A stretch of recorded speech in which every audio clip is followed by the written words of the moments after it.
bring in our guest, shall we? You know, if I could have one voice narrate my life, it would not be Morgan Freeman. It would not be James Earl Jones.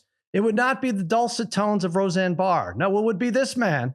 He's the play-by-play voice for the NBA on TNT, NFL on CBS, Monday Night Football on Westwood One, National Sportscaster of the Year, Kevin Harlan. What's happening, Kevin? How are you? I'm glad you've asked me to come back on again. Thank you very much. I like the last time we visited, and I was thrilled when you contacted me again. So this is a lot of fun.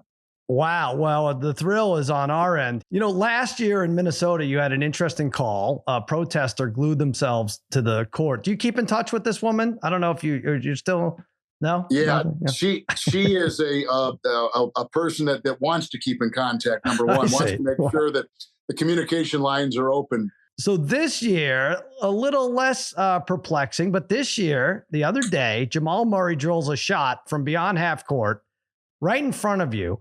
And he stares you down. You make the great call, right? It's right before half, buzzer beater. You make a tremendous call, and he stares you down. Like, has anything like this ever happened to you before?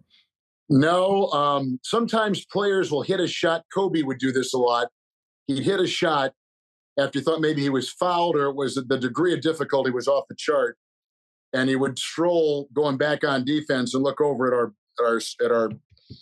booth at our table. One time we were doing, Doug Collins and I were doing a game, and Kobe had hit a shot that was very much like a Michael Jordan shot. You know, the kick of the leg, fade away, the flare, the follow through and all that.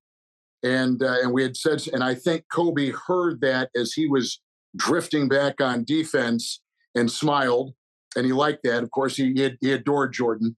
When I was doing it must have been the Timberwolves, Charles Barkley, when he was still playing with the 76ers, was inbounding the ball right in front. And the ball had been knocked away, and so he was standing there waiting. It was kind of a quiet moment of the game, but he could hear. He was 2 feet in front of me.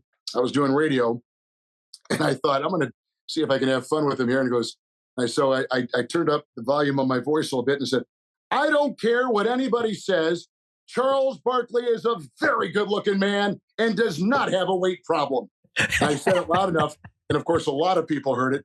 And Barkley got the ball and doubled over and started to laugh and turned around and gave me like a little slap and stuff on the hand. So you can, it's great to know you can have fun with these guys. Barkley is, of course, a unique guy. So, but when Murray hit it, he did plant right there, and it was a great shot, and it was a very important juncture of the game, and really kind of stamped the Nuggets in this series, turned the series around really, and he heard it, and that's why I think I did maybe an extra got it, so that he could hear it, and then I think he really began to, as we saw, kind of flex a little bit, and that was a fun moment. I'd like to think that everybody would think that we can have fun in moments like that, even in a very important time of the season. I'm bummed out a little because I feel like the most exciting team, the New York Knickerbockers, you have not done a lot. You've caught them in the regular season a bunch, but I feel like you'd have a great time calling those Knicks games, and people would have a great time with you too. About Tibbs and the way he coaches and plays these guys all the time, do you feel like he gets a bad rap, or is it eventually going to be when they lose, it's going to be like, oh, this was Tibbs' fault? What do you feel about that? Because he does play these guys a lot. Brunson looks exhausted, but on the other hand, what is he supposed to do? Everyone's injured. Well, there's a beauty here in what he's doing, and I think we're such a mindset now. Relax, rest these kids, days off. Make sure that we're not pushing them too hard at practice. I'm talking about the NBA and other sports. And he is an old school, grind it out. If you love it, you should play it. And I want you out there, and I want your fingerprints, and we're going to win with you or we're going to lose with you. There is no, resting for a game. There's none of that. And I personally love it. Now, he has pushed his kids to exhaustion. But what Brunson is doing, over 40 again last night, I mean, I would think New Yorkers would love this. I would think like the show, look at the grit, look at the perseverance, like look at the determination. these guys are showing. And the longer they persevere, it's like the stronger they get. I'm enjoying every second of that series.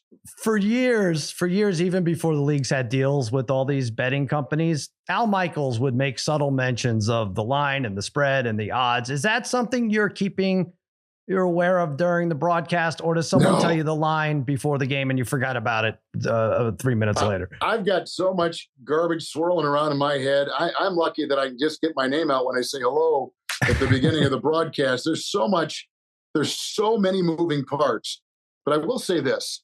I was a ball boy for the Packers when I was going through high school, grade school and high school. And outside that locker room at Lambeau Field was this gigantic sign that said, no gambling, no associate, like all these rules, right? Like it was like the 10 commandments coming down from the good Lord himself about don't even think about saying the word gambling. Don't ever say the word odds. And now you've got all these people that all of a sudden have great interest in the final 3 minutes of a Nuggets Timberwolves basketball game or a Chiefs Packers preseason game that seems to be, really that's now why you're watching the game, and the ratings stay up, the numbers don't lie, and it's caught fire. They've struck gold. They've got lightning in a bottle with them.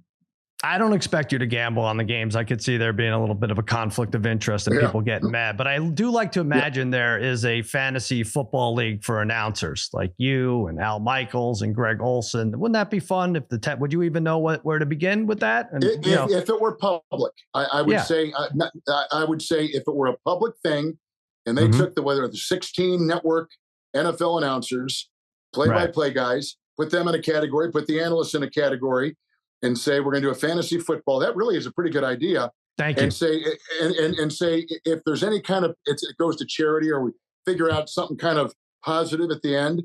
But it would kind of reveal a little bit about just how we all think and what we know. But the problem is that we do sometimes get information about a guy's ankle is not good. He's 50%. We're going to try him. It's probably not going to go. And I feel like that would be cheating, and that wouldn't be right to the millions and millions and millions of people who are putting their money on the line and could get burned. Well, why did he know that information and I didn't? So I don't want that game will get a little sticky, right? It would get a little sticky. I understand. Yes, but I also love the controversy, the idea that there would be a controversy like that. Yeah. So, all right, now listen, before I let you go, last time you were on the show, you did a fantastic play-by-play call of our pal Harry, who was shirtless. He looked like a life-size bowling ball. It was a big man. I see Harry, who's got a great handle. He's running through traffic and takes it in. Yeah, there's a stray jiggle of a body part here and a body part there. But look at him drive and put it up and in for 2. And because you made the call and it kind of went viral, he's now playing in Albania. So thank you for that.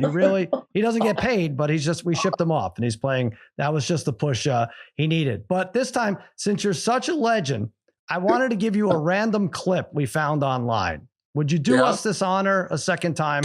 Well, I've not seen it, so I have no idea what you're going to show me. Right. You have not. This is not a lot. We're not setting this up. You've not seen this clip.